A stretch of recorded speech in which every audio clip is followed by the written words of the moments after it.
Now, the Gaon Vilna has been telling us time and time again how important it is to learn Mussar, how important it is to teach it to our kids. Now he's talking to his son-in-law, who is a Talmid Chacham, a person that's learning Torah on a regular basis, not just doing it on the side, but making it his vocation.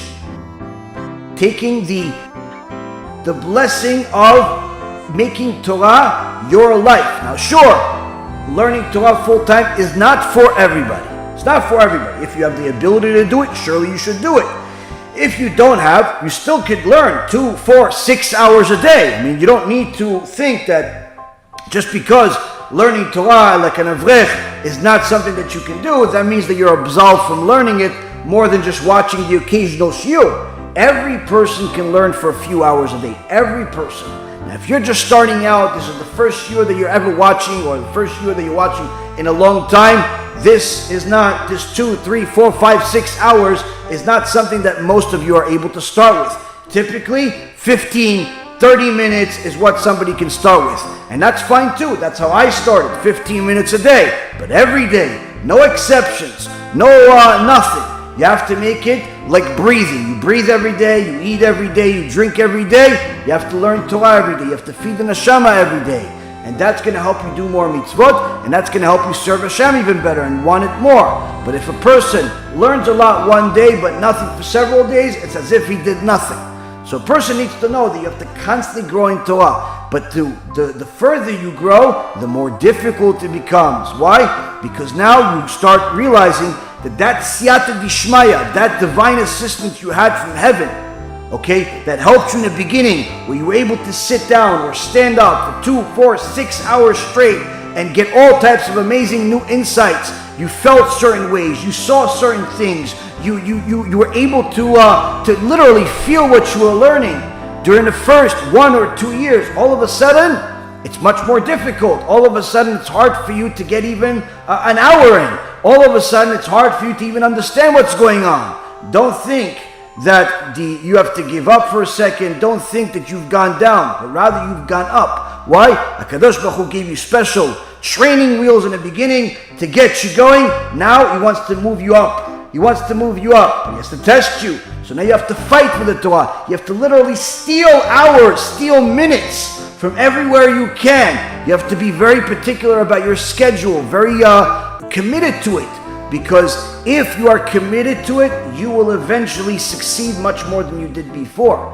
But again, the Gaon Vilna says that despite the amount of Torah that you've learned in your past, your avodat Hashem, your avodat of the midot, your servitude of Hashem, and your constant self-introspection has to continue at any stage of your life. Thereby he talks to his son-in-law, who's a Talmid Chacham, and he tells him things that are simple: to learn Torah for the sake of heaven, to make sure to teach Torah, but also to make sure to learn and teach Masechet Avot. Masechet Avot, that is in essence the tractate of the Mishnah, that is the teachings, the moral teachings of our sages, of our forefathers. That a person that reviews it and delves into it realizes that the wisdom in it is in itself never ending. This is the reason why many of the Chachamim, literally I can't think of anyone who hasn't, many of the Chachamim have chiburim, have writings. Some have been published, some are private, but nonetheless many of the Chachamim have writings on Masechet Avot, have their commentary on it. And all of them are different. All of them are getting different teachings, where there's literally endless wisdom on Pirkei Avot, because this is moral teachings. So the Gaon Vilna is telling this Chacham, it's his son-in-law, make sure to learn Pirkei Avot. Yeah, but you probably learned it already at least a dozen times. Why does he have to learn it again? Because each time you'll see more. You'll find more chametz inside yourself. You'll find more chametz in society. You'll find more reasons to serve Hashem. You'll find more reasons that you're able to, more ways to run away from the Yetzer Hara, from the evil inclination. But that in itself is not enough. Why? Working on yourself means that you have to constantly measure your relationships.